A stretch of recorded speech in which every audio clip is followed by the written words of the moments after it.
আমারই চেতনার রঙে পান্না হলো সবুজ, চুনে উঠল রাঙা হয়ে। আমি চোখ মেললুম আকাশে, জ্বলে উঠল আলো পূবে পশ্চিমে। গোলাপের দিকে চেয়ে বললুম, সুন্দর সুন্দর হলো সে। তুমি বলবে, এ যে তত্ত্ব কথা, এ কবির বাণী নয়। আমি বলবো, এ সত্য, তাই এ কাব্য। এ আমার অহংকার, অহংকার সমস্ত মানুষের হয়ে। মানুষের অহংকার পটেই বিশ্বকর্মার বিশ্বশিল্প।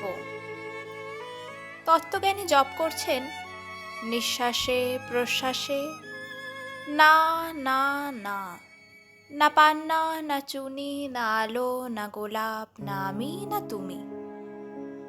ওদিকে অসীম যিনি, তিনি স্বয়ং করেছেন সাধনা মানুষের সীমানায়, তাকেই বলে আমি। সে আমির গহনে আলো আঁধারের ঘটল সঙ্গম, দেখা দিল রূপ, জেগে উঠল রস। না কখন ফুটে উঠে হলো হাঁ, মায়ার মন্ত্রে, রেখায় রঙে, সুখে দুঃখে।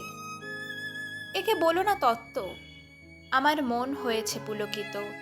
বিশ্ব আমির রচনার আসরে, হাতে নিয়ে তুলি, পাত্রে নিয়ে রং।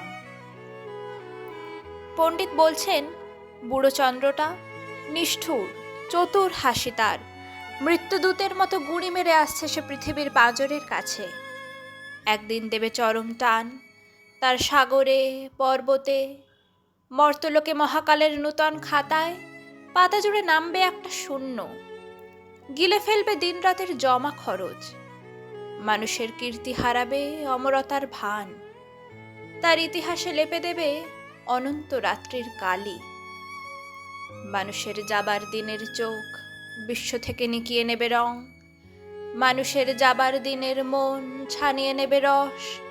শক্তির কম্পন চলবে আকাশে আকাশে, জ্বলবে না কোথাও আলো।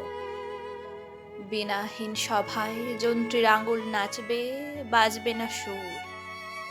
সেদিন কবিত্বহীন বিধাতা একা রবেন বসে নীলিমাহীন আকাশে, ব্যক্তিত্বহারা অস্তিত্বের গণিত তত্ত্ব নিয়ে। তখন বিরাট বিশ্বভুবনে, দূরে দূরান্তে, অনন্ত অসংখ্য লোকে লোকান্তরে এ বাণী ধ্বনিত হবে না কোনোখানেই, তুমি সুন্দর, আমি ভালোবাসি। বিধাতা কি আবার বসবেন সাধনা করতে? যুগ যুগান্তর ধরে প্রলয় সন্ধ্যায় জপ করবেন? কথা কও, কথা কও, বলবেন, বলো তুমি সুন্দর, বলবেন, বলো আমি ভালোবাসি।